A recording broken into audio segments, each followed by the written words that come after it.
Oi, gente, bom dia! Bom dia! Bom dia a todos que nos acompanham neste momento. Eu sou Ariane Abrunhosa e integro a equipe do Museu da Educação. Sou loira, né? Tô com vestido azul e vou fazer a introdução da live de hoje. Bom, o encontro do projeto Live Mood acontece hoje em parceria com a Faculdade de Educação, integrando a programação da Semana Universitária 2021 da Universidade de Brasília. A temática da 21ª edição da Semana Universitária da UNB é o centenário do educador Paulo Freire. E, pela segunda vez, a semana está com todas as atividades no formato virtual, devido aos cuidados que a pandemia ainda exige. Já o projeto Live Mood é desenvolvido pela equipe do Museu da Educação do Distrito Federal e tem se configurado como um espaço de reflexão em torno de questões da atualidade. Portanto, nada mais propício, né, que conversarmos com pesquisadores da obra de Paulo Freire nesse evento em homenagem aos 100 anos do grande educador brasileiro que nos deixou um legado incomparável. Sejam todos muito bem-vindos. É importante lembrar que, se você realizou a inscrição e quer receber o certificado, precisa registrar sua presença na atividade. Logo, o link para a frequência será disponibilizado no chat e também o número do evento que deve ser registrado no formulário de presença. Fiquem atentos. Aproveitem a mesa redonda que a equipe do Museu da Educação, juntamente com os professores da Faculdade de Educação, organizaram. Começa agora a live, a presença de Paulo Freire na capital federal e a influência do seu pensamento na museologia. Eu vou me retirar, mas antes gostaria de passar a palavra para a nossa querida professora doutora Eva Vairos Pereira. Ela, que é professora emérita da Universidade de Brasília e coordenadora do Museu da Educação. Seja muito bem-vinda, professora. Então, agora a palavra está com a professora Eva. Eu desejo uma ótima live para todos. E é isso, gente.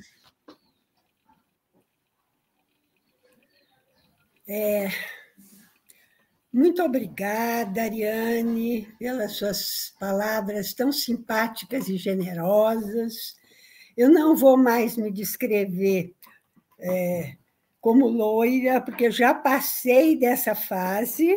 Hoje são cabelos brancos, mas estamos aí juntos para homenagear o grande educador Paulo Freire. A presença de Paulo Freire na capital federal e a influência do seu papel na museologia. Esse é o tema. Gostaria de cumprimentar, né, os nossos convidados conferencistas de hoje, que vou, em seguida, fazer a apresentação. Maria Luísa Pinho Pereira, Erlando Rezes, ambos da Faculdade de Educação, amigos e colegas há muito tempo, a quem dedico amizade, né, e admiração. Ainda temos aí como convidada Judite Primo, né, museóloga, e que nos fala de Lisboa, Portugal, embora seja brasileira. Bom dia a todos vocês, a todos que nos acompanham nessa live. E Quero, antes da gente apresentar cada um dos convidados e passar a palavras a eles para proferir as suas palestras, gostaria de dizer que, para mim, pessoalmente, é um prazer enorme estar hoje aqui com vocês, compartilhando as ideias do rico pensamento do grande educador brasileiro, né? Paulo Freire, que hoje a Universidade de Brasília, mais uma vez, na sua semana universitária, está homenageando pelo seu centenário. Realmente, o seu legado é valioso. É o educador que foi educador desde menino, ainda nos bancos escolares já iniciou o magistério, né? Dando aulas, né? Conheceu nessa época em Jaboatão a pobreza e talvez aí já tenha iniciado, né? Essa sensibilidade que marcou como pessoa humana e como cidadão brasileiro, especialmente como educador. Essa homenagem que o Museu da Educação está prestando hoje é uma homenagem que ele gostaria sempre de receber, ou seja, discutir, debater as suas ideias, o seu pensamento, as práticas emancipatórias que promoveu, né, em vida, no Brasil e em muitos países fora. Nesse sentido, né, é importante lembrar que hoje, na nossa palestra, nós iniciaremos esse debate de ideias com a professora Maria Luísa Pinho Ribeiro, que vai, na verdade, nos apresentar uma panorâmica, né, do pensamento do grande educador, né, da vida do grande educador. Evidentemente que em 15 minutos ela vai falar isso e apresentar em linhas gerais, porque ela é uma estudiosa de Paulo Freire e é uma pessoa, é uma seguidora que desenvolve atividades a partir do pensamento do grande educador, que sempre teve seu olhar para as pessoas mais pobres da sociedade, injustiçadas socialmente. Esse foi o foco do grande educador, e daí a nossa admiração ilimitada pela sua obra, pelo seu pensamento, pela sua vida, pela sua ação. Nos juntamos a centenas, talvez milhares de atividades que se realizam em todo o país neste mês em homenagem aos 100 anos de Paulo Freire.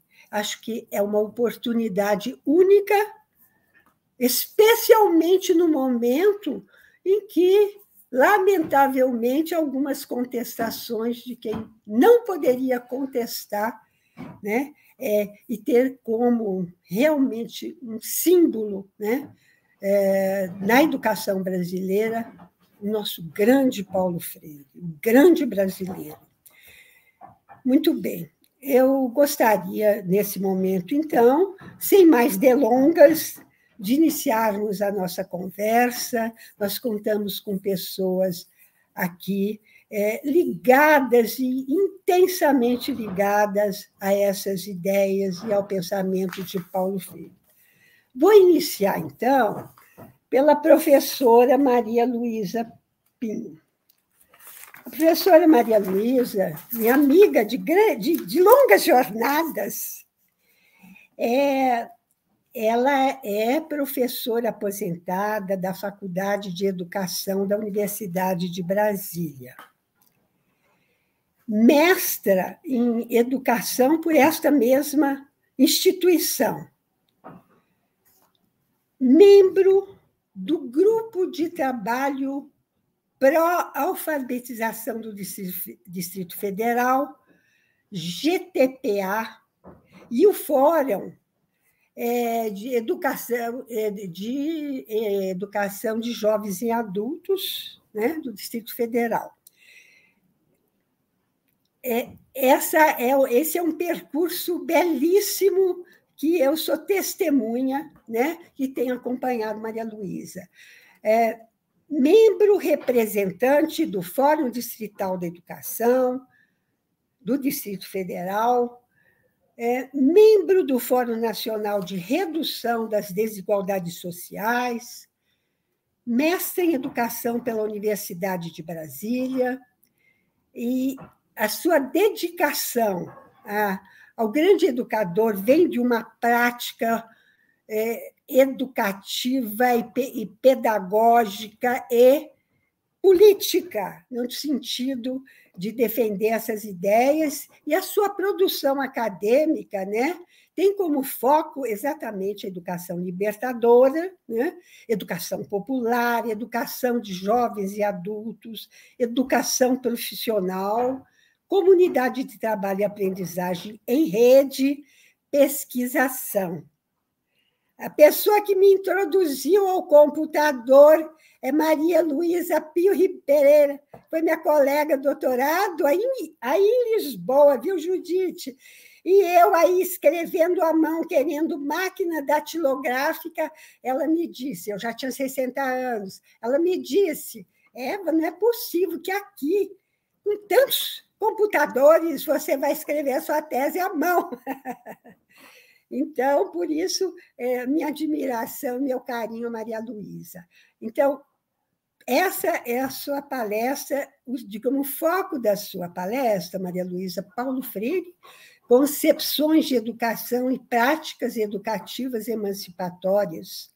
Por gentileza, a palavra é sua, 15 minutos para você discorrer sobre esse tema. Muito obrigada.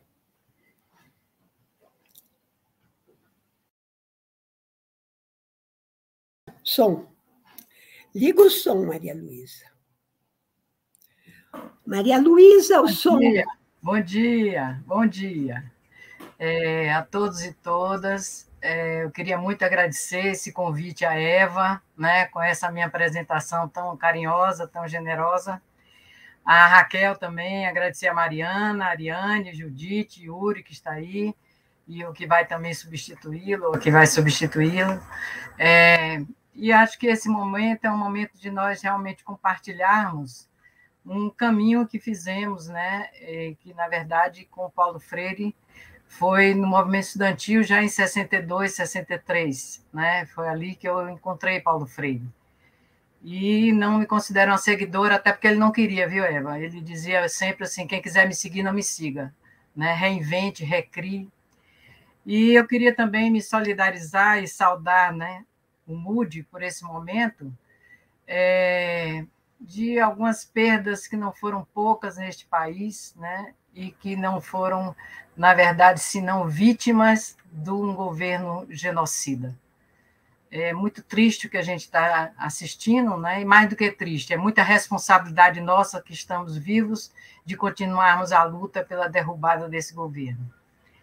E queria também deixar aqui uma referência sobre Paulo Freire. Como disse Eva, são muitos eventos, muitas leituras, né, sobre e com Paulo Freire, muitos testemunhos dele próprio que têm sido feitos. Então, para ser bastante resumida, não é fácil, né, mas vou tentar aqui trazer, primeiro de tudo, quem é Paulo Freire, não em detalhes, mas do ponto de vista de que ele nasceu numa classe média, um pai coronel da polícia, né, uma mãe dona de casa, mas fundamentalmente em Recife, né, num bairro, né, que tinha condições. E em 29, coincidência ou não, a família dele foi atingida, né, pelo CAC, né, que nós conhecemos, né, historicamente, e houve, de fato, uma perda de orçamento familiar, eu diria, né, que o obrigou a família a ir para Jaboatão.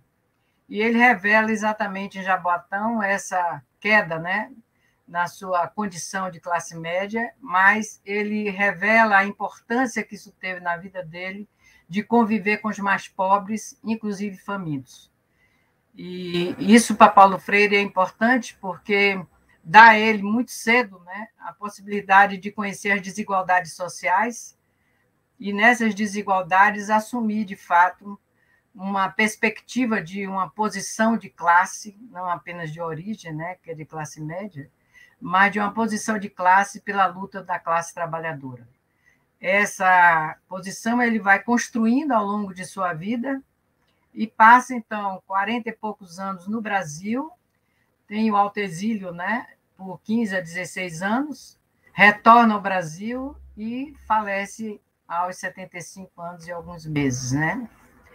Esse percurso de vida de Paulo Freire, é importante que a gente entenda que esse é o lugar, a existência dele é fundamentalmente o lugar da sua reflexão, da sua capacidade de, com consciência das contradições, e se constituindo Paulo Freire.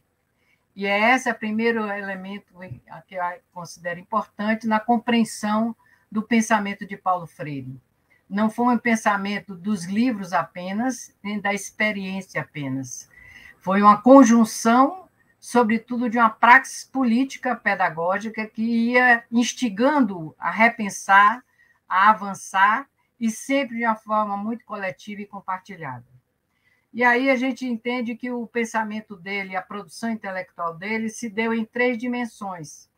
Essa existencial, que tem fundamento também, né, filosófico, no sentido de que ele explicitamente, né, como referências, colocava o existencialismo cristão, e pensemos que naquele período existia o existencialismo de Sartre, com quem ele dialogou teoricamente, né, marcando esse fundamento cristão que também se apoiava no personalismo cristão de Mounier.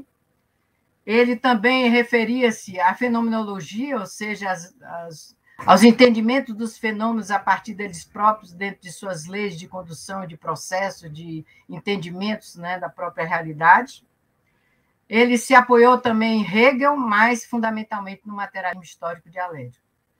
E nesses fundamentos filosóficos, Paulo Freire também traz uma dimensão que ele assume, né, de ser e compreender a transcendência e vivê-la, quando ele se diz um homem de fé, e também a realidade concreta, histórica, que ele aprendeu com Marx. Acho muito importante, sobretudo no que estamos vivendo hoje no país, o que é que significa isso no pensamento de Paulo Freire, como brasileiro, alguém que tem sua raiz, tem seu chão, tem a sua identidade cultural e histórica, e, ao mesmo tempo, é capaz de, compreendendo as contradições dessa história, se põe como um homem de fé, e fé cristã católica.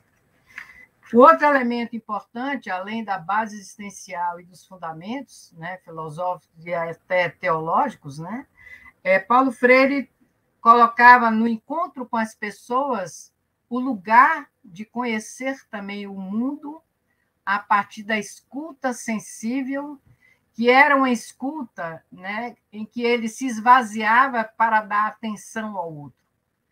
E essa escuta ela permitia um diálogo orgânico, um diálogo que não é simples conversa, um diálogo onde o sujeito com quem ele dialogava de forma respeitosa na sua relação, né, de pessoas, ele também reconhecia saberes, cultura, identidade, bagagem de experiência com quem trocava.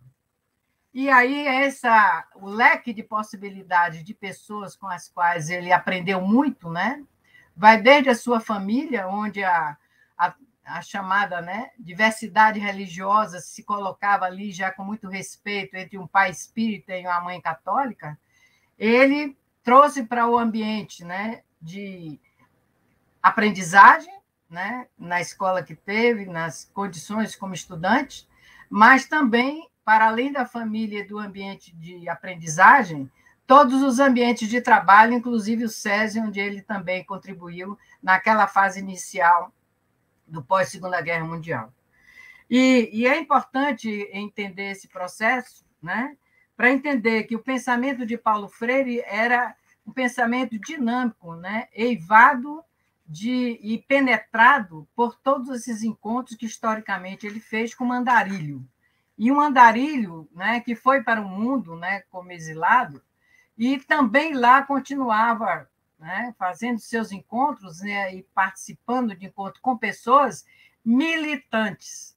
Mesmo quando foi para Harvard, né, como muitas vezes se coloca isso como um peso importante, ele foi na condição também de militante, na condição de dialogar a respeito das situações que se colocavam no país e no Brasil, né, na América Latina, no mundo, e na chamada Guerra Fria. Então, eu creio que, com esse entendimento, né, da construção do pensamento de Paulo Freire, o manuscrito que só foi editado, né, em 2018, nos traz uma referência, né, inédita do ponto de vista público, mas registrado por Paulo Freire em 68, que é o que ele chama de teoria da ação revolucionária, em oposição à teoria da ação opressora. E é aí que está o ponto da pedagogia do oprimido, cuja síntese se coloca de que a libertação não se faz sozinho, a libertação não se faz com os outros, mas em comunhão. E esta libertação, com consciência de classe, é uma libertação que também liberta o opressor. E aqui está o ponto delicado, fulcral, da pedagogia do oprimido. Não se trata apenas de libertação da classe trabalhadora. Se trata, sim, da libertação do modo de produção capitalista, e por isso a dimensão humanista de Paulo Freire não se reduz ao afetivo, ao carinhoso, à beleza, às artes. É tudo isso, mas é muito mais radicalmente. Porque Paulo Freire quis e expressou isso mais uma vez escrito e oralmente em entrevistas, de que o capitalismo, como também concordamos, não é humano. E por não ser humano, não tem remendo, não tem possibilidade de humanizar-se. Daí que Paulo Freire assume a sua posição de construção do socialismo, fazendo a crítica ao socialismo autoritário, ao socialismo que não permitia o processo democrático, e essa crítica, e diria até autocrítica, né, de sua geração, ele o faz quando ele também funda o Partido dos Trabalhadores, como muitos outros, na perspectiva de entender que partido político é, sim, um instrumento de construção da sociedade, de possibilidade de disputa de projeto de país. Então, é este Paulo Freire que, se de um lado dialoga com a filosofia, dialoga com a teologia, dialoga com o marxismo e com a realidade, e se assume como ser inconcluso, capaz de estar em processo permanente de evolução, ele traz para nós, de fato, o desafio do seu legado, das práticas político-pedagógicas que não se reduzem ao ambiente escolar, que não se reduzem à gestão democrática da escola ou do sistema de educação em construção. Ele vai além para a organização da classe trabalhadora enquanto movimento popular, e enquanto movimento popular emancipador, que não divide as identidades, né, mas integra toda uma perspectiva de que quilombola, indígena, negros, jovens, mulheres, LGBT, pessoas com deficiência e tudo que envolve a diversidade da condição humana de segmentos da sociedade ou mesmo de classes sociais populares, esta dimensão da diversidade, Paulo Freire tem, sim, uma radicalidade no sentido de propor a construção de uma nova sociedade, de um país, de um povo que tem uma história de luta, que tem uma história de ser, na verdade, a conjunção de três civilizações. A civilização indígena, que tem muito mais do que 2.000 anos, do que 500 anos, a civilização africana, que também tem muito mais do que o tempo dito do lugar do Brasil, e a civilização europeia, no caso lusitana, que foi o primeiro Estado nacional europeu, que também se constituiu de diversidades enquanto povo. Então, é nessa dimensão de povo capaz de fazer sua luta, de tentar sempre a sua autodeterminação, que Paulo Freire foi para o mundo também ajudar outros povos, contribuir, fazer com os outros povos, sobretudo na sua experiência africana, que foi fundante, inclusive, na discussão se era a língua portuguesa, se era a língua crioula, que no Guiné-Bissau o país GC deveria assumir, como de fato assumiu Amílcar Cabral. Então, eu creio que é muito desafiador, né, Eva, o que você me pediu, mas eu queria só deixar alguns pontos aqui muito claros, né, a meu ver, para essa conjuntura atual nossa. Primeiro, o conceito de consciência. O conceito de consciência de Paulo Freire não é moral, o conceito de consciência não se reduz à consciência de classe, o conceito de consciência de Paulo Freire faz, sim, uma ligação entre o ser mais, na perspectiva do humano, e que tem um referencial importante, mais recente, né, em Pierre Levy, quando ele fala que nós estamos numa etapa do neopolítico, neo no sentido, né, do noopolítico, no sentido da consciência, e do Peter Hussey, quando fala da noosfera. Quero também chamar a atenção de que Paulo Freire usou tecnologia de ponta em 1963, e que nós precisamos nos desafiar também com o ciberespaço, porque ele veio para ficar. Ele não é um efeito do Covid, ele é mais que isso, e esse espaço que aqui estamos usando precisa ser usado com mais inteligência criativa. Ele também coloca, né, e é importante que a gente assuma que o diálogo é para organizar. O Círculo de Cultura é um reconhecimento em grupo, de construção de conhecimento, mas para organizar a luta. E a luta, gente, nesse momento, na conjuntura brasileira, é uma luta que está na rua, retomando a bandeira verde e amarela que foi apropriada indevidamente, para que a gente possa, no dia 2 de outubro, dar a resposta de fora Bolsonaro, seus generais, e vamos, que Paulo Freire vivo é a nossa militância. Obrigada. Muito obrigada, Maria Luísa, pelas suas palavras. Você realmente proferiu o que eu esperava e penso o que o tema, né, a grosso modo, né, demandava. Seja em linhas gerais, né, mostrando, do ponto de vista filosófico, né, as ideias de Paulo Freire, que foram realmente diversas, inovadoras, e isso transplantado para a educação propriamente dita, para as práticas educativas, especialmente na educação de adulto, significou no Brasil um avanço enorme, né? E cujos resultados a gente vem observando. A questão da dialogicidade, por exemplo, a questão do diálogo, a compreensão do diálogo dentro do Centro de Cultura, né? Como forma de possibilitar ao estudante, ao adulto, conhecer a realidade. Isso é fundamental, porque, por meio desse conhecimento, e somente por meio dessa consciência, é que o homem pode transformar essa mesma realidade.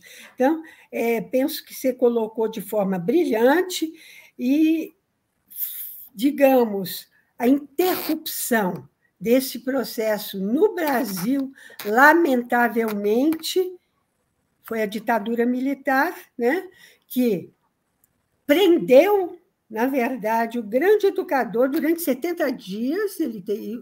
Paulo Freire esteve preso, não sei se isso provavelmente vai ser falado, e o que traz para nós é essa perspectiva que, mesmo dentro de uma sociedade capitalista, né, a democracia, mesmo que relativa, ela é fundamental para o desenvolvimento dessas ações, né, que promovem o homem, tendo em vista a construção de uma sociedade mais justa.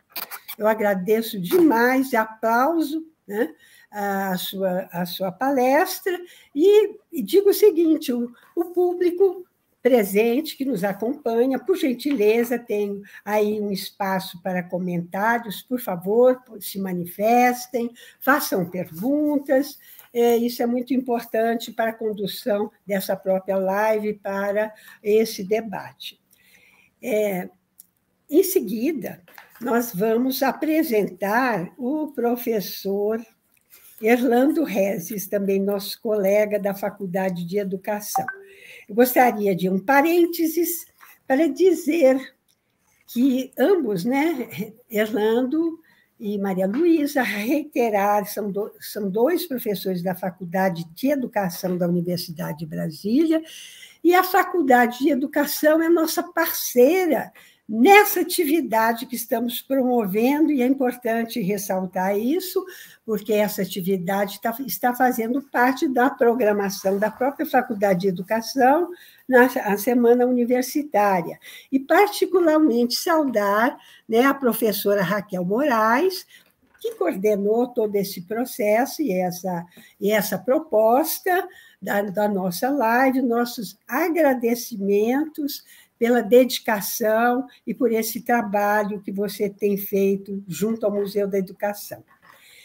Professor Erlando Rezes, como já disse, é da Faculdade de Educação, do Programa de Pós-Graduação em Educação da Universidade de Brasília. É líder do Grupo de Estudos e Pesquisa em Materialismo Histórico Dialético e Educação, Consciência, o grupo, da Faculdade de Educação.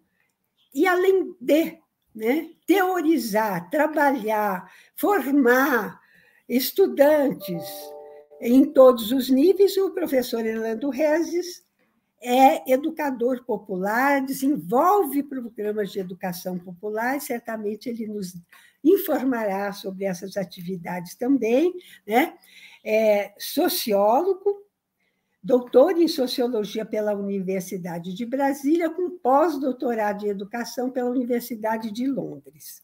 Com esse currículo e com esse empenho, com essa garra, ele vai focar, digamos, um viés talvez não muito conhecido da vida de Paulo Freire, mas tem feito parte da sua produção científica, que é o foco da presença do Paulo Freire na capital federal, em Brasília, em diversos momentos.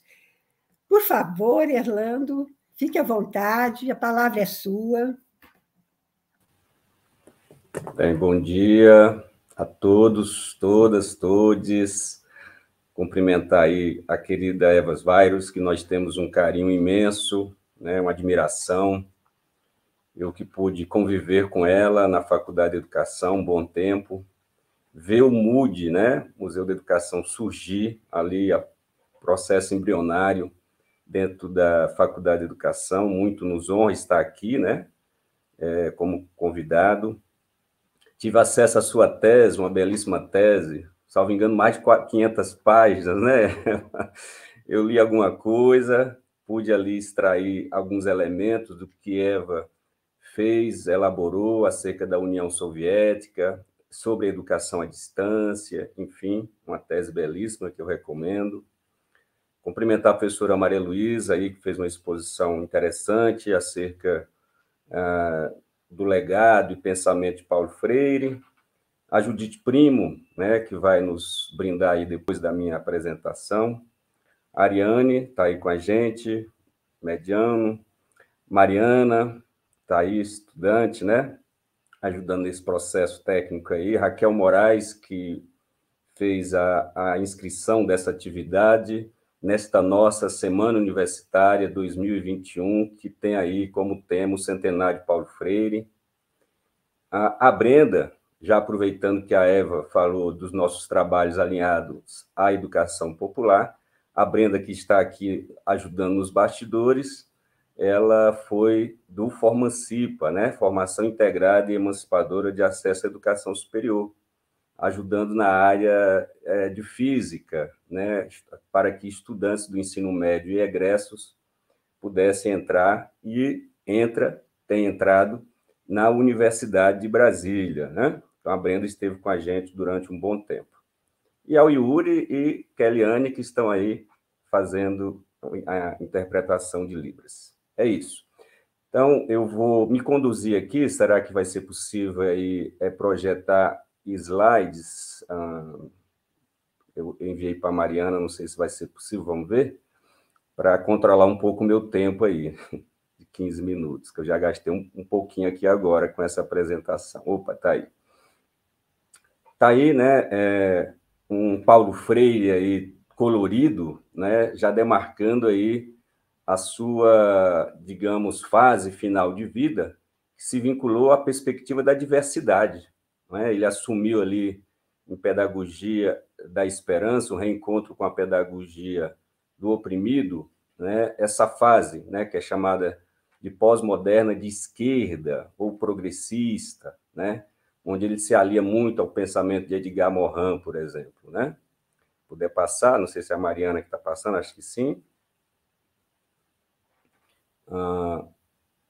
Já vamos ver aqui uma presença de Paulo Freire aqui no Distrito Federal, o que nos incumbiu aqui, né, de encomenda, falar um pouco dessa trajetória dele aqui. Ele esteve aí em 1963, não é, para assumir aqui no governo de João Goulart a coordenação do Plano Nacional de Alfabetização, né? Não sei se está tendo algum problema técnico aí, porque tem uma foto em seguida, não é, que mostra essa presença de Paulo Freire com o ministro Paulo de Tasso, que inclusive esteve em Círculo de Cultura, né, na abertura de Círculo de Cultura nas cidades, né, a época chamada Cidades Satélites, né, hoje com um pouco de mudança aí nessa terminologia, né, mas do Gama, por exemplo, que é uma cidade distante a cerca de 35 quilômetros do centro de Brasília, ali ele conseguiu, né, junto com trabalhadores, trabalhadoras, enfim, pessoas engajadas, abrir ciclo de cultura, e isso foi em número de 300, só para vocês terem ideia, né, que ele circulou por...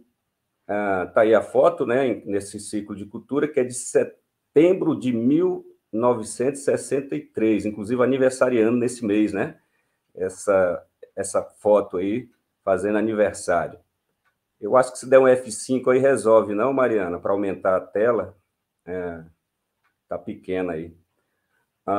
E aí, bem, essa presença se fez marcante, né, no ciclo de cultura em algumas cidades, né, como já dito. Em seguida, a gente vai ter, né, essa articulação de Paulo Freire aqui no Distrito Federal. Deixa eu ver se dá certo, porque tem uma sequência aí. Falar meio espontâneo aqui talvez não seja o caso. Vamos ver.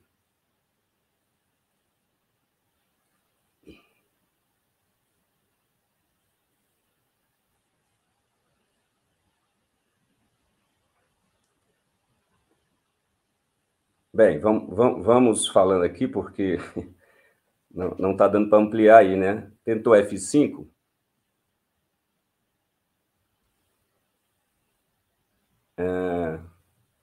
Então, vamos lá. Mas se você puder mudar a tela...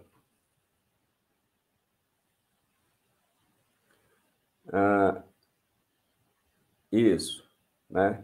E aí a gente vai perceber que esse movimento ele aconteceu de julho de 63 a 31 de março de 64. Veja esse período, né, um período bem demarcado na história, onde funcionou esse ciclo de cultura, no Gama, Sobradinho, Candangolândia, Núcleo Bandeirante, no espaço, né, no serviço de limpeza pública, em canteiro de obras, né? Então, nesses espaços, né, que eram os espaços, digamos, primeiros, né, de Brasília, né, no seu nascedouro aí, né, a gente vai perceber que foram explorados o quê? Espaços de igreja também, de galpões e por aí vai, né? Espaços realmente que poderiam acolher, né?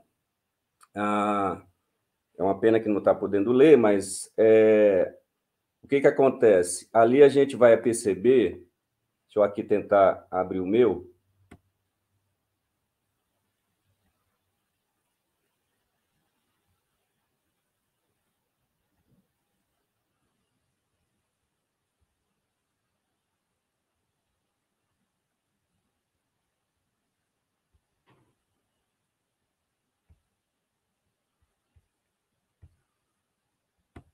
Bem, ali a gente vai perceber que nós tivemos ciclo de cultura em várias regiões e nós fizemos, por exemplo, entrevista com René Simas e Aldenor Pimentel, que foram da APEMB, né, Associação de Professores de Brasília. Ela foi criada exatamente no dia do mestre e da mestra, né, em 15/10/1960, né, surgindo Brasília. Foi 5 meses após a inauguração do Centro de Educação Média de Brasília, o CASEB, né? Então, lá também, na APEMB, se abriu o ciclo de cultura, uma história bem interessante, né? Depois de ouvir a René Simas e o Eldenor, perceber como é que foi esse movimento deles, né, professores aqui do início da capital federal, se deslocando para regiões como Gama, né, e outras cidades para fazer isso. Aí o que a gente tem? Essa história ela é contada, né, por pessoas da Faculdade de Educação. Ali no segundo semestre de 1980, a gente tem a presença, por exemplo, de estudantes do mestrado, como a Célia Barbosa, a Lúcia Maria de Franca Rocha, a Maria Ângela Teixeira, a Maria de Souza Duarte, aqui em memória, falecida em dezembro de 2020, a Núbia Grip Viana e o Ricardo Pereira da Silva. O que eles fizeram? O que esses 6, né? O que essas 6 pessoas da pós-graduação em educação fizeram? Fizeram um estudo, né? Fizeram pesquisa em que se intitulou Experiência de Aplicação do Método Paulo Freire em Brasília em 1963, né? Depois a gente pode perceber como é que esse movimento aconteceu em toda a cidade, ao ponto de a gente ter registro, como aqui nós vemos aí, de um trabalhador que está com seu filho nos braços, porque a mulher estava adoentada, ele teve que levar a criança para o círculo de cultura, né? Essa foto é uma foto histórica que tem aí sobre essa história. Então, olha só, nesse período que eu estou falando, né, de demarcação antes do golpe militar, né, empresarial militar, a gente tem, em 1963, um primeiro grupo de palavras geradoras, né? Para quem não sabe o que é palavra geradora, são aquelas que vão motivar, incentivar o processo de alfabetização de jovens e adultos a partir de um levantamento feito, do chamado universo vocabular, e ali se institui algumas palavras, se escolhe algumas palavras, tendo a ver com a realidade social local, com as dificuldades fonêmicas, né, a apropriação da escrita, obviamente, né, e nessa escolha que foi feito o quê? Em canteiros de obras, no hospital distrital, na rodoviária surgida já, né, e no acampamento, ou nos acampamentos. Vejam, eram palavras como tijolo, né, e aí essas palavras têm uma forte vinculação, obviamente, com a história, né, com o momento. O tijolo, o voto, né, muito marcante no processo eleitoral, né, a farinha, um instrumento, né, um alimento forte de pessoas que vêm do Nordeste para construir a capital federal, máquina, devido, obviamente, ao processo de construção, o chão, né, chão batido, né, poeira, né, então chão era outra palavra, barraco, obviamente a gente tem, inclusive, antes do barraco, a lona, porque antes de ser Candangolândia, era Lonalândia, né, barracos de lona, ali antes de surgir a cidade, com esses trabalhadores da construção de Brasília, o açougue, né, mais uma questão do alimento aí colocada, o negócio, Sobradinho, né, a cidade, passagem, nesse caso aí, passagem de ônibus, a pobreza, Planalto, se referindo ao Planalto Central, eixo, se referindo à Constituição de Brasília e Brasília, né? Então, foram palavras aí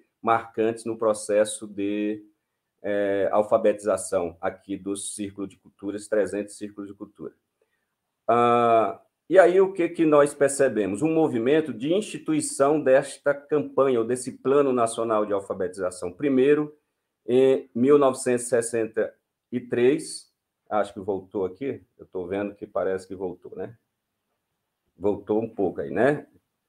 Então, olha só, dá para ler um pouco mais. É um movimento que surge no governo federal, no MEC, com a portaria ministerial de 1963, para implantar no âmbito nacional, portanto, os sistemas educacionais. Não, é o anterior mesmo, viu? Quem está passando. É o anterior que eu estou. É a Brenda, né?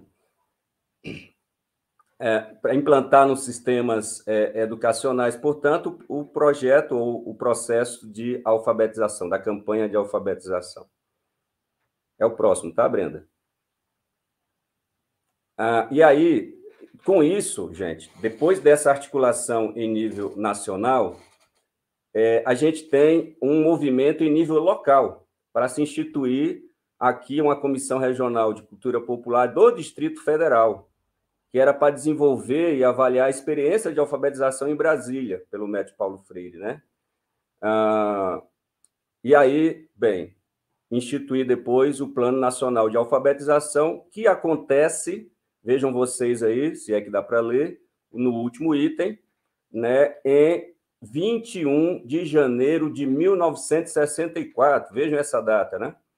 Bem próximo aí do golpe militar. Então, se vocês perguntarem, mas aí isso teve uma grande força, motivação para a instituição da ditadura militar no Brasil? Certamente, vejam vocês, né? O que estava acontecendo em Brasília? 300 círculos de cultura, instituindo em nível normativo, regulamentar, né? Um plano nacional de alfabetização com a presença de Paulo Freire na cidade. Vejam, né? Que demarcação histórica interessante. Pode passar, Brenda, por favor. E aí, vejam, o chamado para essas pessoas, né, analfabetas, era feito por meio do serviço de alto-falante, né, instalados em veículos que percorriam as cidades, transmitindo a seguinte mensagem: povo analfabeto é povo escravo, matricule-se no ciclo de cultura mais próximo e aprenda a ler e escrever. Veja, né, um chamado que a gente até gostaria muito que funcionasse nos dias de hoje, porque ficamos aí à mercê, por exemplo, das regionais ou das escolas fazerem matrícula, ou né, na própria escola, ou usar o sistema telefonado do 156, que não tem adiantado, gente. Né? Tem que chegar até as pessoas que não sabem ler e escrever a mensagem, né? E essa mensagem tem que ser via, por exemplo, uma busca ativa, contato direto com essas pessoas. Vejam que em 63 era a partir de um caminhão de alto-falante, né? E que o próprio Paulo Freire disse em Sobradinho, né, foi realizado um comício, né, nesses termos, com o objetivo de divulgar a campanha de alfabetização desenvolvida pelo MEC, né, como forma de aprender a ler e escrever. Era lá no Centro Social de Sobradinho, um espaço cultural, né, que teve lá, né? E aí era feita, por exemplo, demonstração do método, né, o chamado método, pelo presidente da comissão, onde funcionou esse ciclo de cultura, né? E ali ele mostrava, né, para as pessoas, né, a partir, né, do projetor, né, de um projetor, como é que poderia se alfabetizar, tentando conquistar, tentando convencer. O slide seguinte vai mostrar um pouco dessa presença, inclusive mostrando esse projetor, está ali na mesa, né? E ali pessoas, né, em processo de alfabetização. Então, esse projetor era usado para não só fazer o processo de alfabetização, como para convencer as pessoas da necessidade de aprender a ler e escrever. Pode passar o próximo, Brenda? Opa, estou pedindo para finalizar, mas vocês têm que descontar aí o problema técnico aí. Vou tentar acelerar mais. Olha só, dando um salto, e aí é um salto mesmo, que a gente está saindo dos anos 60, para os anos 90 já, que, obviamente, aí Paulo Freire retorna, né, do exílio, vem à UNB, inclusive, muitas vezes, fica às escondidas aqui, o professor, por exemplo, Vinícius Arthur de Lima fala isso, ele que promoveu disciplinas, né, para estudantes do mestrado, uma das pessoas aí foi Maria Luísa, inclusive, uma dessas estudantes, em que ficava se escondendo em sala aqui e acolá, porque ainda estavam no período da ditadura militar, né? E aí ele transcorre muitos momentos passando por Brasília. Dentre essas passagens está aqui a presença dele no conselho diretor da Fundação Universidade de Brasília, né? E aí é uma palestra, por exemplo, na Faculdade de Tecnologia, no Ano Internacional da Alfabetização, 1990, foi decretado pela ONU, né? E aí pessoas nossas, aí está aí o professor Antônio Ibanez Ruiz, né? Que era o reitor, está ali a Maria Margarida Machado, a Madalena Torres, enfim, pessoas ali na mesa, a Anita Freire, né? Onde nós tivemos nesse dia aí com Paulo Freire. Aí, pode passar a seguinte, depois teve obviamente, no mesmo ano, esse Congresso Brasileiro de Alfabetização, está aí Paulo Freire com Luiz Erundina, ele secretário de Educação e ela prefeita, né? Da cidade de São Paulo. E ali somos nós, ali na plateia, eu estou lá, e tem muita gente que saiu daqui em ônibus, né?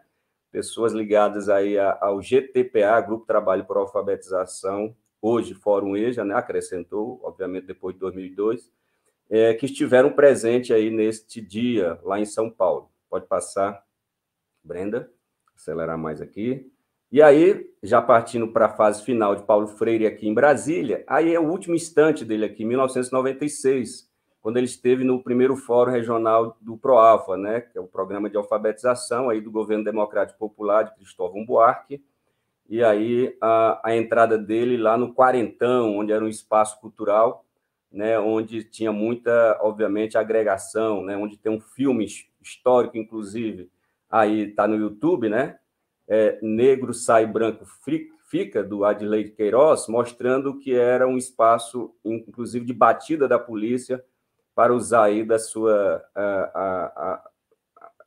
sua forma, né, de chegar aí ao processo de discriminação com os negros, por exemplo, onde, obviamente, aí hoje é o centro comunitário, aliás, desculpa, é o restaurante comunitário, né? Pode passar, Brenda, por favor. Essa outra foto demarca essa presença de Paulo Freire numa placa de cimento, feita por um pedreiro que foi alfabetizando. Pode passar, Brenda, vamos acelerar.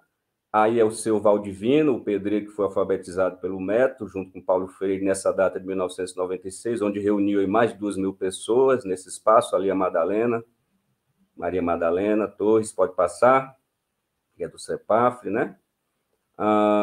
E aí é um instante, um momento em que Paulo Freire é homenageado em Brasília, né? Em novembro de 1997, eu acho que pouca gente sabe disso, né? Ele recebe o título de Cidadão Honorário de Brasília Post-Mortem, né? Por iniciativa do deputado Vazio de Rolo, do PTDF. E, em 2011, ele é patrono da educação do Distrito Federal, por iniciativa do deputado Sidney da Silva Patrício, chamado Cabo Patrício, né? Também do PT, do Distrito Federal. Pode passar, Brenda.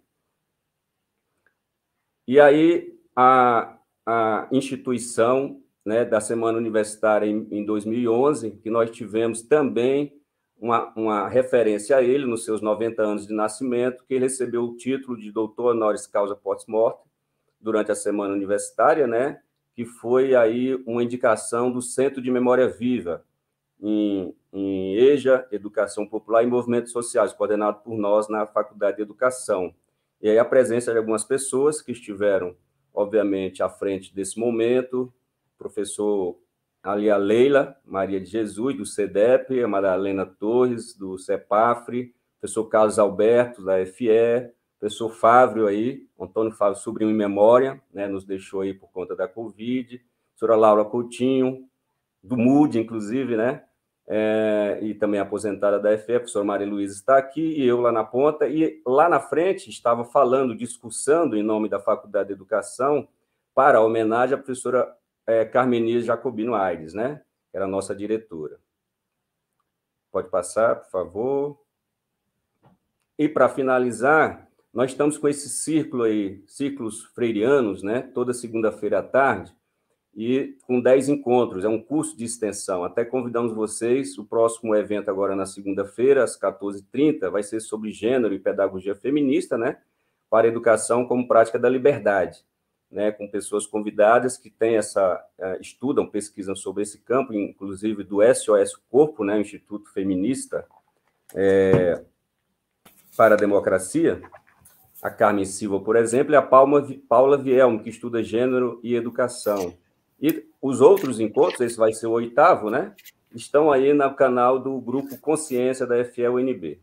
E aí, por fim mesmo, para demarcar esse momento, passa aí, Brenda, deixamos para vocês aí alguns links, algumas entradas, né? Em textos, vídeos, né, que aí, se possível, colocar aí para o chat para quem quiser se deliciar. Tem várias entradas aí, Paulo Freire em Ceilândia, que foi falado, livros, capítulos de livros, artigos, né, que podem ser compartilhados facilmente com todos vocês que estão aqui nos assistindo e outras pessoas que vão ver depois.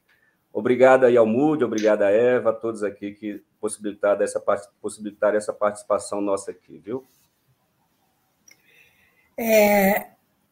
Nós é que agradecemos a sua fala, Erlando, trazendo informações, digamos, novas para o grande público, muitas delas, né? De muito grande interesse para nós aqui da capital, né? Da Faculdade de Educação, etc.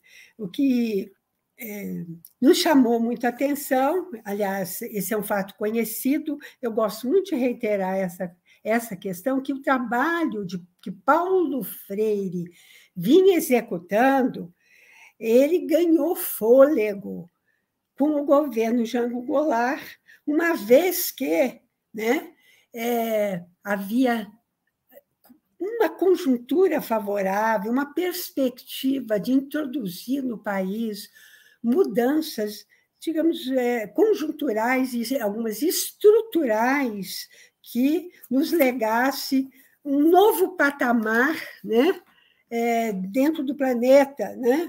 Não como uma nação subserviente, né? Mas como uma nação com grandes perspectivas de desenvolvimento social e humano.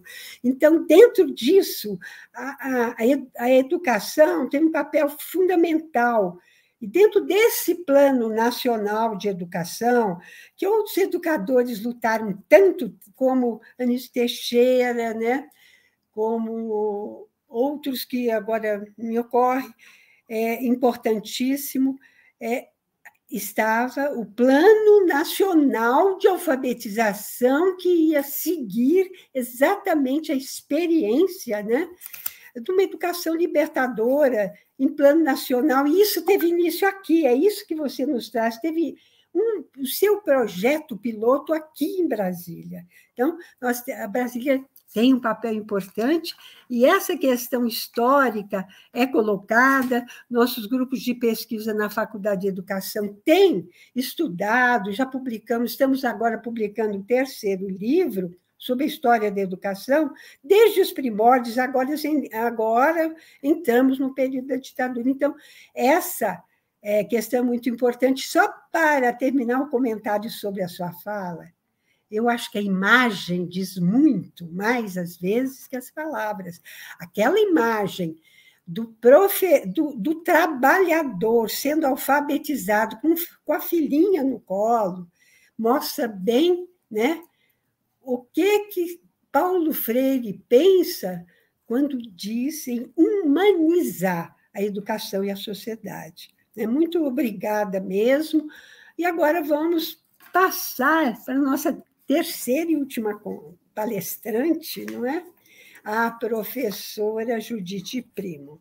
Eu gostaria, antes de passar a palavra para a Judite, lembrar que aqui nós temos um espaço de comentários, e gostaria muito que as pessoas que nos acompanham fizessem os comentários, as suas perguntas, as suas dúvidas, para enriquecer o nosso debate. Outra questão, lembrar a todos que se inscreveram para essa atividade da Semana Universidade, né, que para marcar a frequência, né, o link se encontra no chat, a relação, né, para que seja registrado no formulário da presença. Lembro que, para ter direito ao certificado, é importante estar inscrito e registrar a presença na atividade com o número da atividade, que também está posta aí, o número 424. Muito obrigada. E continuando, então, na apresentação da nossa querida Judite Primo, que eu não conhecia pessoalmente a Judite, tenho prazer, mesmo que virtualmente, de ver essa simpatia toda. Ela está nos falando diretamente de Lisboa, né? Embora seja brasileira. Se ela puder, ela nos explica essa história direitinho. São países irmãos, né? Enfim, a Judite, a Judite Primo, ela é professora da área de Sociomuseologia da Universidade Lusófona. Nós fizemos questão de trazê-la para falar de assuntos específicos e que diz respeito, em geral, à área de museologia, né? Educação, tivemos as falas, agora seria um outro aporte, porque sabemos que a influência, né, de Paulo Freire é em inúmeras áreas, as pesquisas apontam isso, e como não podia deixar de ser, também na museologia, especialmente a partir da década de 70 para cá. A Judite é investigadora do Centro de Estudos Interdisciplinares em Educação e Desenvolvimento, doutora em Educação pela Universidade Portucalense Infante Dom Henrique, mestre em Museologia pela Universidade Lusófona de Humanidades e Tecnologia. E aqui nós temos a Judite brasileira, licenciada em Museologia pela Universidade Federal da Bahia. É atualmente titular da Cátedra Unesco, Educação, Cidadania e Diversidade, orientadora científica dos grupos de estudo de pós-graduação Sociomuseologia Paulo Freire e a Sociomuseologia, Gênero, Raça e Classe. Então, a diversidade aqui presente também nos estudos, né? Nos estudos que ela realiza. Criadora e gestora do canal YouTube Sociomuseologia, onde se apresenta o REA de Sociomuseologia, Recursos Educativos Abertos. Um currículo rico, né, de uma brasileira que se encontra lá em Lisboa e continua colaborando conosco nas belas causas. Com a palavra, Judite Primo, por favor. Muitíssimo obrigada, professora. Eu queria, antes de começar aqui a minha fala, agradecer o convite, né, que me foi feito pelo museu e pela UNB, e salientar a importância, né, do primoroso programa que vocês estão levando a cabo essa semana, em homenagem ao Paulo Freire. Tive a oportunidade de assistir nesses últimos 2 dias uma parte desses trabalhos, sobretudo aqueles que têm sido feitos no âmbito da formação em museologia da UNB, e foram 2 dias intensos, né, de muita aprendizagem, e que, na verdade, enchem nossos corações de esperança que a mudança e a assunção plena da liberdade é possível nesse momento, pelas falas e pelas intervenções e pelos estudos que foram apresentados. Antes, também, eu queria me apresentar, né, para aqueles e para aquelas que não conseguem me ver. Eu sou uma mulher negra, de pele clara, eu tenho 49 anos, tenho olhos e cabelos castanhos, tenho um cabelo, às vezes, crespo, às vezes cacheado. Hoje ele está mais cacheado que crespo, ele é meio rebelde. Meus cabelos, eles estão por cima dos ombros, mais ou menos, na altura dos ombros.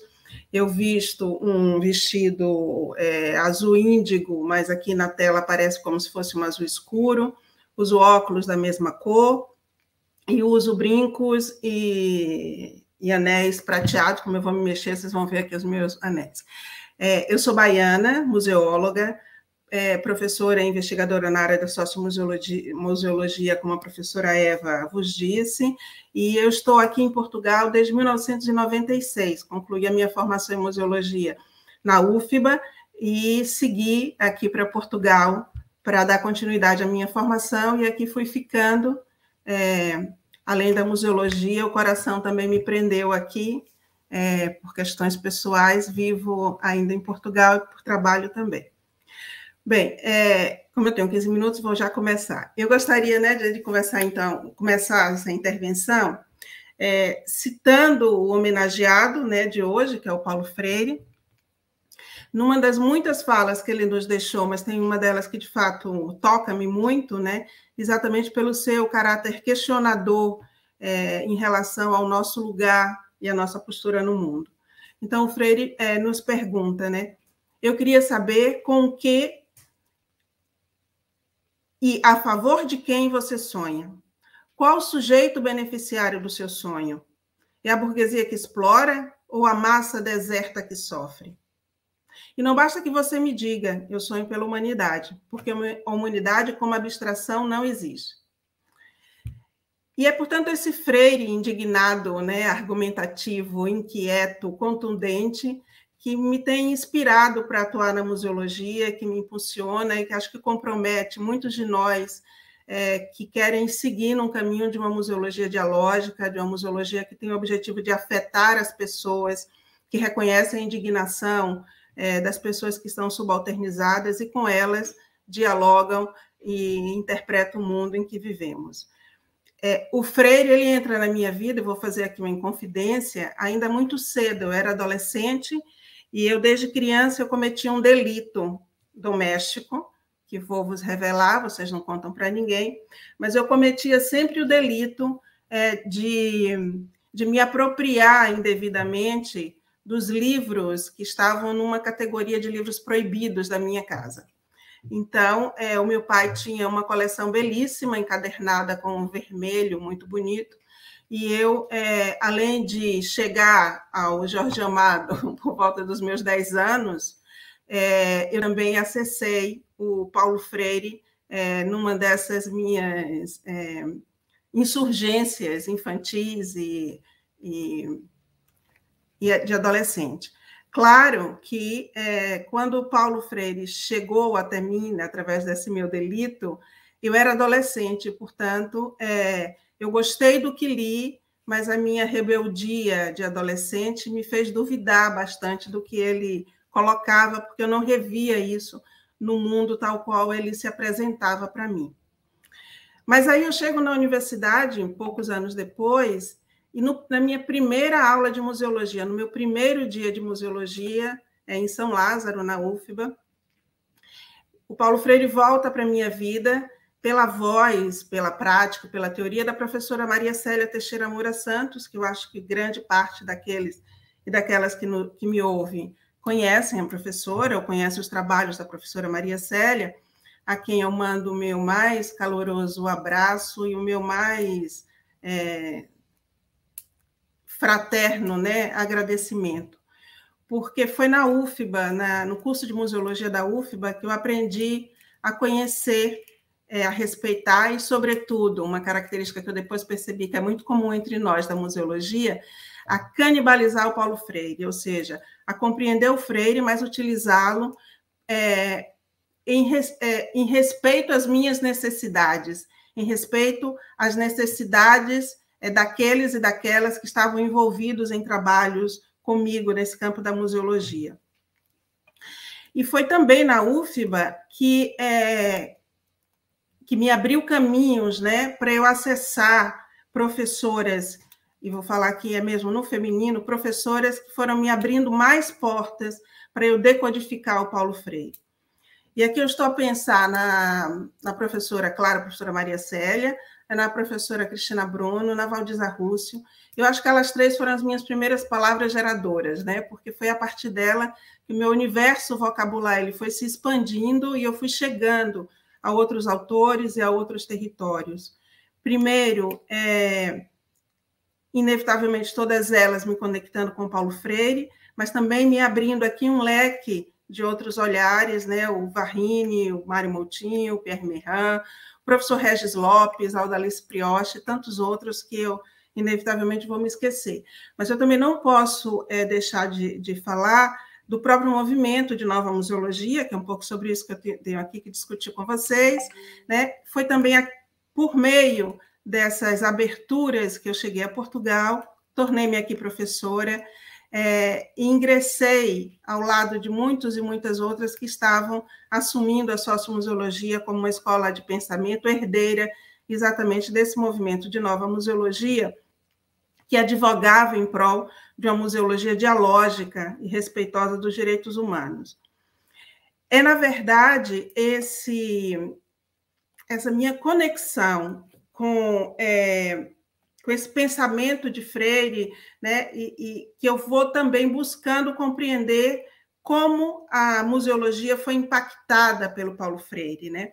Como esse movimento de Nova Museologia ele reverbera, né, por conta também dessas conexões com Freire, e eu acho que hoje nós também já podemos falar não só dos impactos do Freire na Nova Museologia, mas do impacto do Freire em todos nós que somos herdeiros dessa Nova Museologia e que atuamos em uma museologia comprometida com o social, né? Então, falar de Freire, das ressonâncias que ele provoca, né, que ele produz na museologia, nos obriga a tocar rapidamente, né, na questão da educação, dos museus e também encontros e ausências. Evidentemente que na educação eu vou ser muito rápida, visto que os meus colegas já o fizeram e eles sim são doutores nesse campo, mas eu acho que é importante lembrarmos que no pós-Segunda Guerra Mundial, nos anos 50, anos 60, nós tínhamos, não só no Brasil, mas de forma mais generalizada, o acesso à educação ainda era muito restrito, né? No Brasil, sobretudo, isso era ainda muito mais forte. Mas houve sempre um papel importante, desde o início dos anos 50, da Unesco, nos seus seminários internacionais, no campo específico da cultura, que trabalhava especificamente com museologia. Já em 58, nós temos um primeiro desses seminários, que foi no Brasil, no Rio de Janeiro, depois em 72, o do Chile, em 92, Venezuela. Eu só estou citando 3 daqueles que nós ainda utilizamos como referencial, que de alguma forma marcaram os nossos olhares e as nossas atuações, mas nós temos desde 52 documentos e práticas da Unesco que vão impulsionando, né, uma renovação no campo da museologia. Mas, no entanto, a generalidade dos museus dos anos 60 e dos anos 50 eram essencialmente museus que assumiam ainda uma postura muito elitista, que desenvolviam ações educativas, mas voltadas para públicos esses que nós temos que pensar que, na sua generalidade, eram públicos alfabetizados, públicos que tinham recursos à economia, públicos que tinham recurso ao acesso à cultura, a cultura chamada, né, essa cultura elitista, e os museus eram esse espaço, né? É um trabalho para um público que eu costumo tratar aqui quando estou nas aulas com os meus doutorandos e mestrandos, né? Ainda num viés de um público voyeurista, né? Desprovido, quase que totalmente, quer dizer, entendido por essas instituições como um público desprovido da sua competência para intervir na ação museal. Então, se isso era a realidade a grande realidade nos anos 60, a educação produzida por essas instituições, inevitavelmente, era ações educativas pouco conectada com esse pensamento de Paulo Freire. Mas, ali, meados dos anos 60, anos 70, nós começamos a ver uma mudança quase que profunda no seio das instituições museológicas, que passam a ser questionadas pela sociedade, por movimentos, por grupos dentro da sociedade, que questionam o próprio lugar dos museus.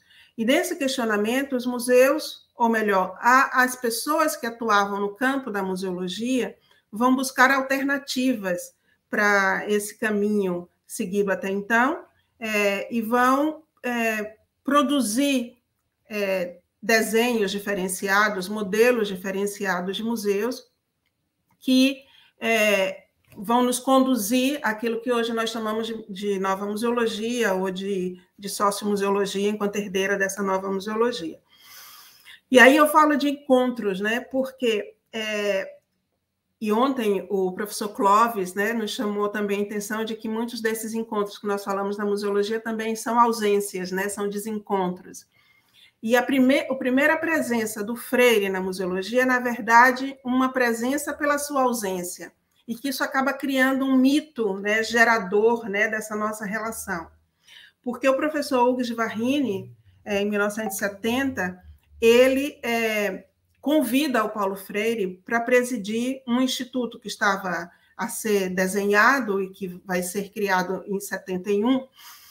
Então, ele convida o Freire para presidir um instituto ecumênico para o desenvolvimento dos povos, que nós tratamos, né, nós conhecemos como o INODEP. Infelizmente, nós temos ainda pouca informação sobre o INODEP.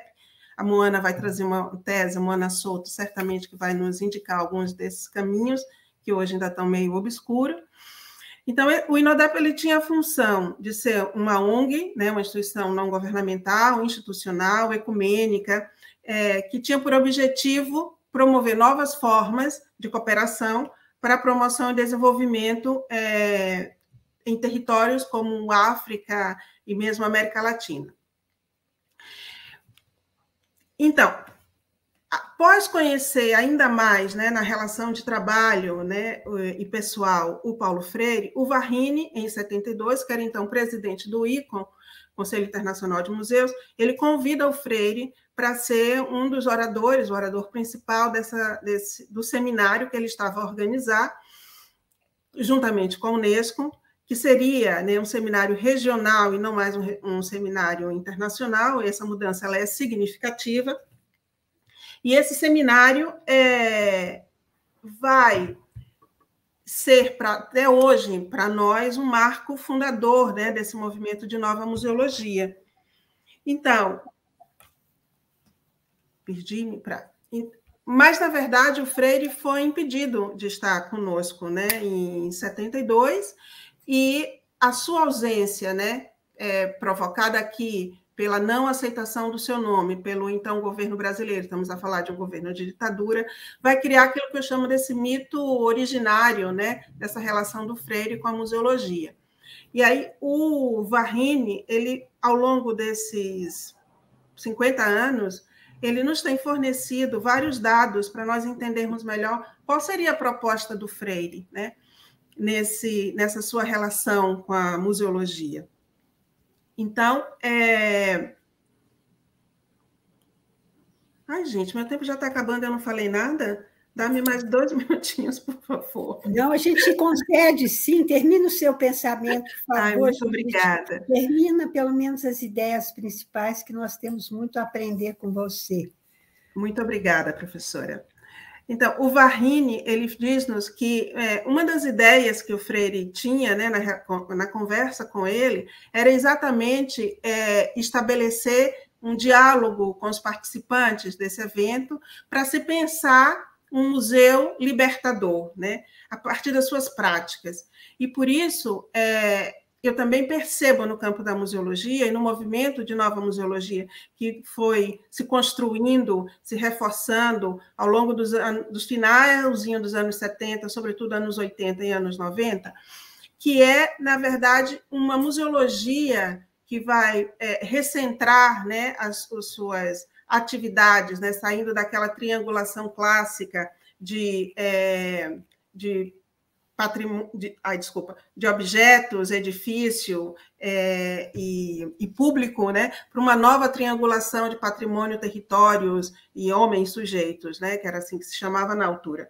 Mas que, na verdade, o trabalho do Freire, o impacto do Freire no campo da museologia, ele vai muito para além do aspecto específico dessa educação ou do serviço educativo, porque as práticas museológicas elas também foram profundamente ressignificadas com as ideias, com o método do Freire, a tal ponto que, enquanto na educação, como é normal, né, o Freire tenha pensado e desenhado uma metodologia que parte, como aqui já foi dito pelos meus colegas anteriormente, né, da ideia, né, da palavra geradora, na museologia, há pouco tempo, né, o professor Regis Lopes nos propõe um novo desenho, que já não é um desenho a partir da palavra, para nós trabalharmos dentro dos museus, mas a partir dos objetos geradores, né? Onde são efetivamente esses objetos que são significados pelas pessoas e estabelecem essa relação entre as pessoas e a leitura do mundo. E aí, já que meu tempo passou, eu vou só finalizar dizendo que eu acho que nesse momento que nós passamos por todo o movimento de transformação no campo da museologia, onde as pessoas, os movimentos, os grupos estão na base dessa triangulação, ressignificando aquilo que nós fazemos, e já muito para além dessa ideia de território ou de espaço específico, né? De edifício, mas mesmo numa noção de desterritórios, muitas vezes, mas de espacialidade como um todo, eu acho que nós também podemos até mesmo avançar para além daquilo que o professor Regis Lopes nos ofereceu, né, como método, né, trabalhar através dos objetos geradores, e por que não pensarmos enquanto nós próprios, enquanto sujeitos geradores dessas ações, como corpos geradores, né? Sujeitos que, sendo alvos de agressões sucessivas, de subalternizações, usam seus corpos para lerem o mundo, corpos políticos, corpos simbólicos, né? Corpos e pessoas que se assumem como telas, né? Como expressão de insurgências, de transgressões. Então, eu acho que, eu, assim como o Freire, eu tenho o sonho de que a liberdade possa nos estimular cada vez mais a brigar por injustiças. E acho que essa ampliação do campo da museologia, do trabalho da museologia, dessa conexão com o Freire, nos permite efetivamente trabalhar com dialogicidade, com auscultação sensível, né, com uma educação que transforma as pessoas, não mais por objetos ou não mais dentro de um espaço-cenário, mas que transformam as pessoas porque elas próprias elas assumem, né, que são os produtores, os transformadores do mundo em que vive. Então, eu acho que a cultura, que a museologia, que os museus, que os nossos patrimônios, que as memórias, que as identidades podem nos permitir isso. Obrigada, professora. Desculpe ter ultrapassado o tempo. Não, muito obrigada. A gente que agradece imensamente. Foi uma aula muito importante e futuramente voltaremos a conversar com certeza para você ampliar, né, esse conhecimento e compartilhar conosco.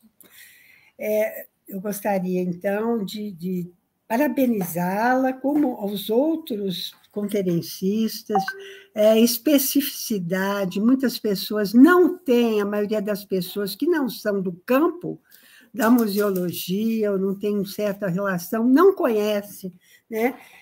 Não conhece essas mudanças que ocorrem, né? No campo, inclusive, e muita influência do Paulo Freire nesse ideário, com certeza, né?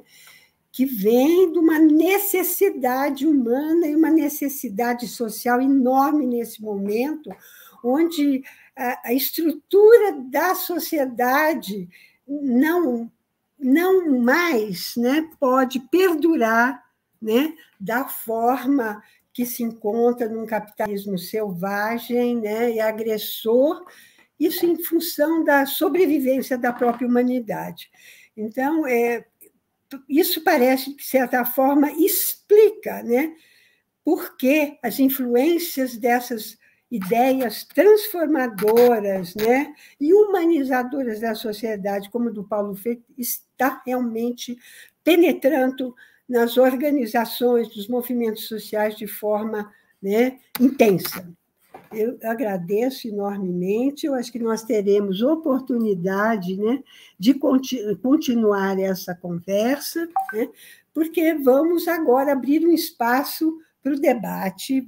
Vou verificar aqui se, por parte, né, do público, há alguma questão, né, dirigida aos conferencistas, e também abro para os próprios palestrantes, caso queiram complementar ou fazer alguma questão, alguma complementação, apesar que o nosso tempo está praticamente se esgotando.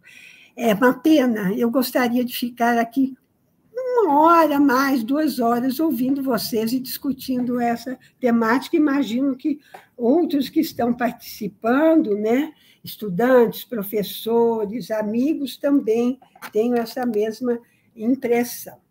Então, vou ler uma pergunta aqui, dirigida ao professor Erlando. Pergunta da Carol Pacheco, Erlando, agradecendo. Muito obrigada pela apresentação importantíssima sobre a trajetória de Freire no Distrito Federal. Poderia falar mais dos impactos do CEPAFRE na Ceilândia para a realização popular na cidade? Muito importante essa questão, viu, Eva, da Carol Pacheco. Muito boa, inclusive, né?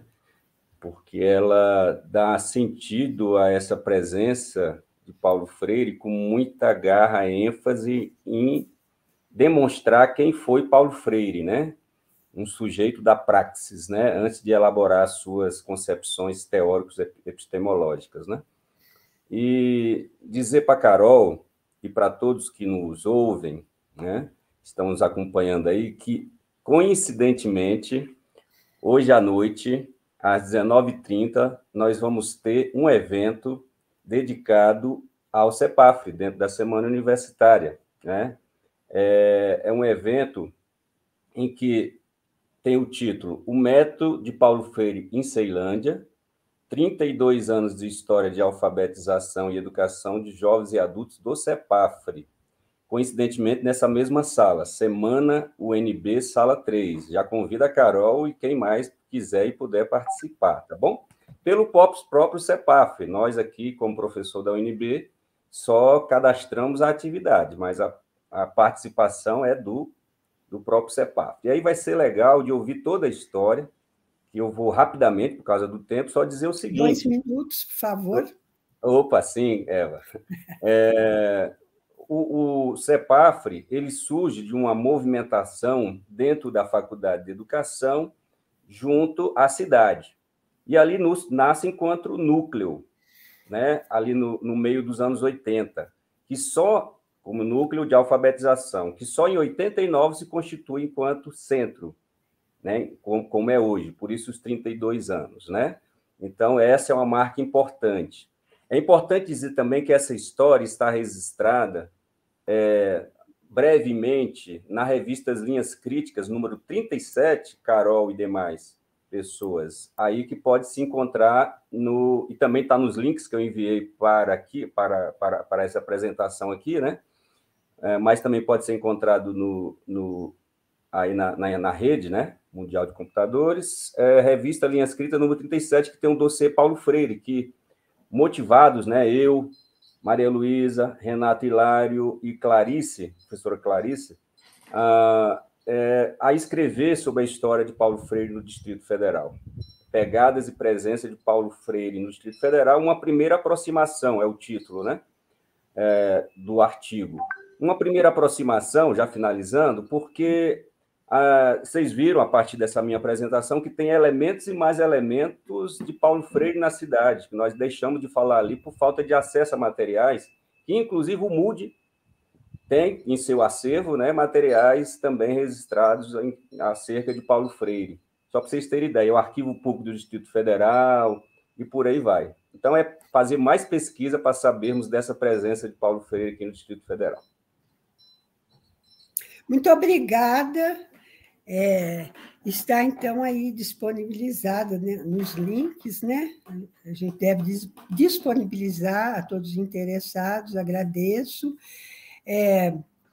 Agora, eu mesmo vou pedir à professora Maria Luísa, né, que, aproveitando esse debate, existe também um outro tipo de organização que ela esteve à frente, junto com Renato Hilário, né, junto com outros colegas da FE, criando o Fórum EJA, né, sobre um acervo sobre memória e história também importante. Nós, no Museu da Educação, temos, sim, inclusive fotos preciosas desse trabalho, né? E também várias entrevistas gravadas de professores envolvidos, né, na alfabetização com o método Paulo Freire. Maria Luísa, por favor, rapidamente, em 2 minutos, por gentileza. Eu queria só, Eva, né, realmente ser bem rápida, né?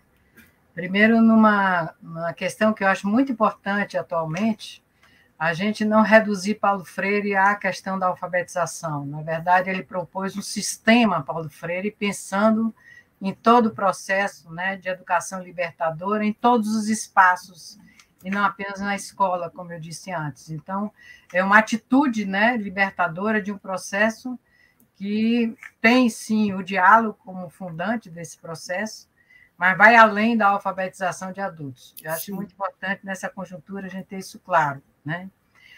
Um segundo ponto, Eva, é que isso que você se refere, na verdade, foram mestrandos da UNB, que nos reunimos já mais maduros, né? Porque para entrar também em seleção da UNB, a possibilidade foi na transição democrática, em função de nossas histórias pessoais, né, e políticas, e que tivemos a coincidência da eleição de diretores nas escolas de Ceilândia, onde Erasto foi eleito, né, no complexo, e as eleições dos diretores de escola naquele período de 85, 86, que nos permitiu colocar Paulo Freire como estágio de normalistas, né, que, em geral, e marcados, né, marcados, né, pela formação da ditadura, também era só focada em crianças, né, e, portanto, sem olhar, às vezes, o seu próprio parente, sua própria mãe, seu próprio avô, tio, vizinhos, que eram pessoas não alfabetizadas.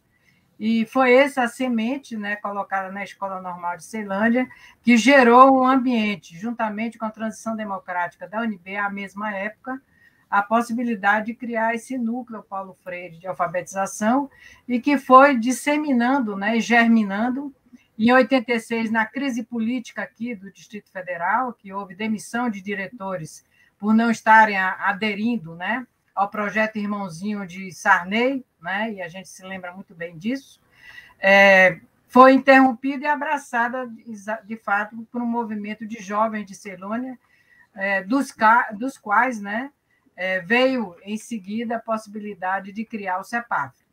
Então, em 89, nós tivemos o CEPAFRE de um lado, né, com toda a autonomia de jovens se auto-organizando numa perspectiva político-pedagógica freiriana, né, e, juntamente com isso, o GTPA, que era o Grupo de Trabalho Pró-Alfabetização, e que, em 2002, nos integramos ao movimento nacional gerado com a Confintea, e aí a Judite deve conhecer isso, né? Que foi a Confintea, promovida pela Unesco, que é a Conferência Internacional de Educação de Adultos, que permitiu em Hamburgo, né, que todos que são abaixo do Equador introduzissem na educação de adultos os jovens, né?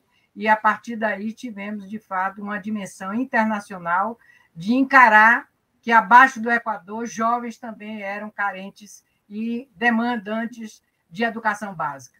essa questão é polêmica até hoje, é tensionada até hoje pela Unesco, e nós, então, tivemos esse movimento que hoje é nacional, em todos os estados brasileiros, em municípios, e que eu tenho, inclusive, né, a honra de ser representante eleita em plenária do Encontro Nacional em 2018 e em 2019, e que estou aí até o próximo encontro respondendo pelos fóruns, no Fórum Nacional Popular de Educação, que é o nosso fórum de resistência.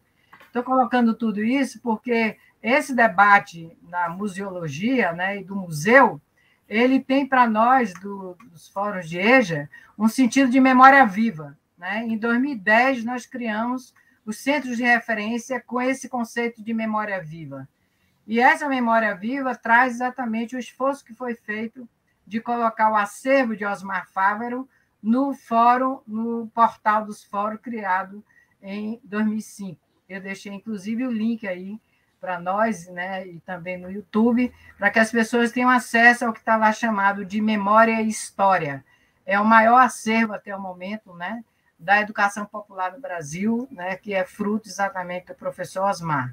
E queria deixar também que, para a Judite, né, uma importante, né, aula que tivemos hoje, o fato de que Paulo Freire se encontrou, sim, na Universidade de Brasília, com Agostinho da Silva, português naturalizado no Brasil, que tem um posicionamento sobre a questão do movimento lusófono, e que, na verdade, né, não foi um dos projetos interrompidos, porque ele chegou a ser convidado por Paulo Freire para fazer uma conferência em Recife, como se dizia, e não deu seguimento a isso, até porque não só Paulo Freire foi preso, como também Agostinho acabou também sendo perseguido e, por isso, retornando a Portugal, já sem Salazar, né? De quem ele também foi alvo de prisão. Então, tem aí uma liga, né? Portugal-Brasil, aí, Paulo Freire, Agostinho, que a gente pode, inclusive, explorar mais depois. Obrigada aí, Eva, pela oportunidade, e a todos aí, e continuo entendendo que o 2 de outubro ainda é o nosso lugar de resistência mais próximo. Grata, Maria Luísa. Eu diria o seguinte, lembrar do Agostinho de Santos também nessa conversa mostra que você também é uma memória viva, Maria Luísa, importantíssima lembrança. Nós.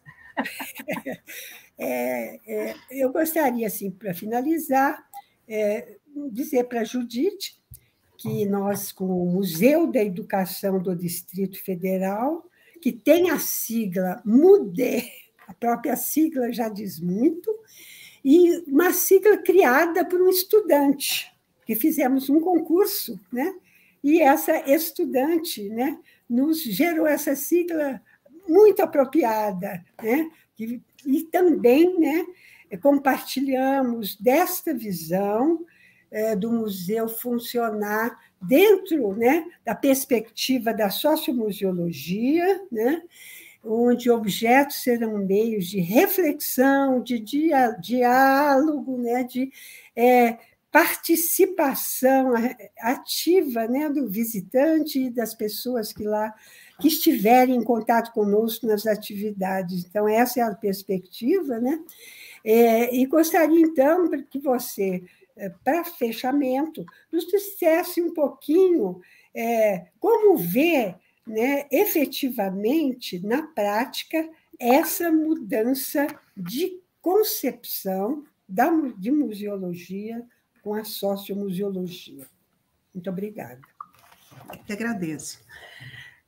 Então, eu vou aproveitar a pergunta da professora Eva e também tentar aqui responder a pergunta que a Moana colocou e que está aqui em tela. Obrigada, mais uma vez. Eu acho que a primeira mudança que nós precisamos fazer para atuar a partir de Freire e produzir essa afetação, que eu acho que é tão fundamental, né, a mudança no mundo, é nós mudarmos a nós mesmos, né, a primeira coisa. E passarmos a entender que nós até podemos estar como curadores, podemos estar como museógrafos, mas que, na verdade, nós somos trabalhadores sociais. todo e qualquer museólogo ou museóloga é efetivamente um trabalhador social e, portanto, é a partir dos trabalhos que nós realizamos com as memórias, com as identidades, com os patrimônios, que nós vamos promover juntamente com aqueles que estão conosco, né? É uma promoção coletiva, essa leitura crítica do mundo.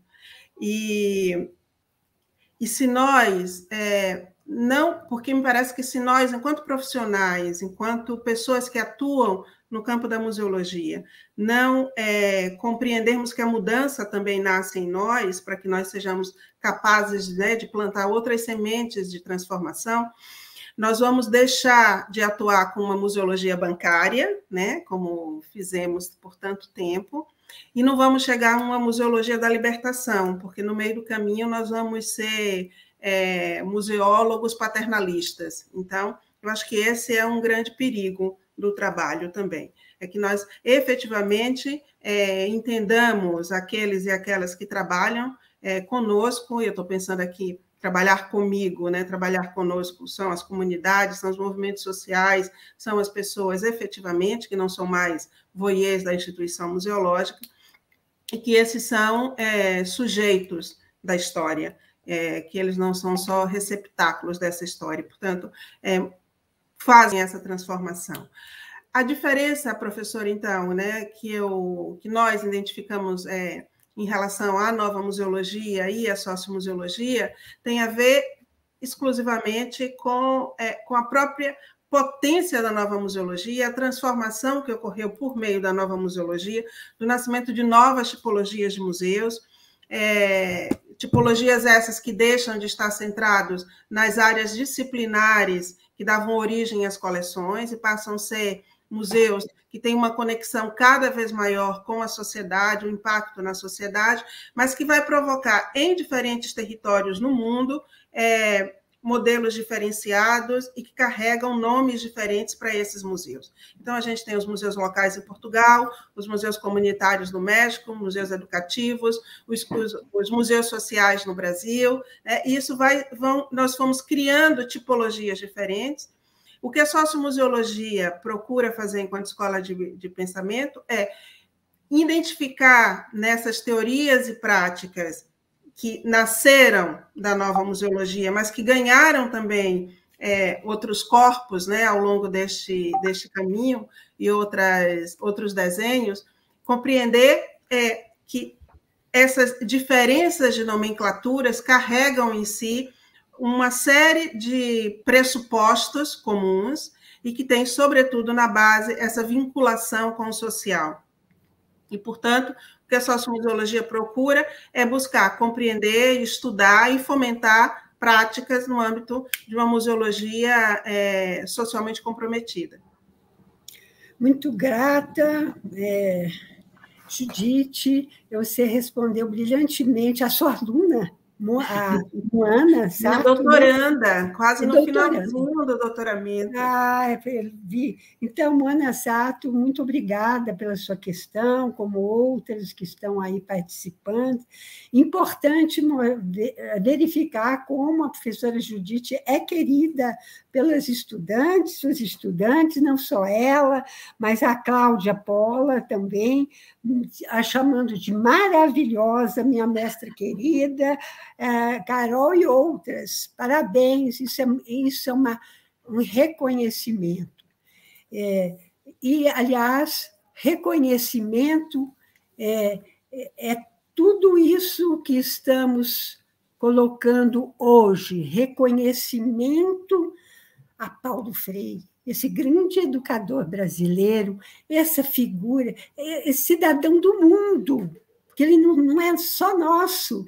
O trabalho que ele realizou em tantos países de origem, né, africana e inclusive em outros, merece nosso aplauso, nosso reconhecimento. É por isso que estamos aqui discutindo e mostrando que a transformação da educação é passo fundamental para a formação de novos homens, né?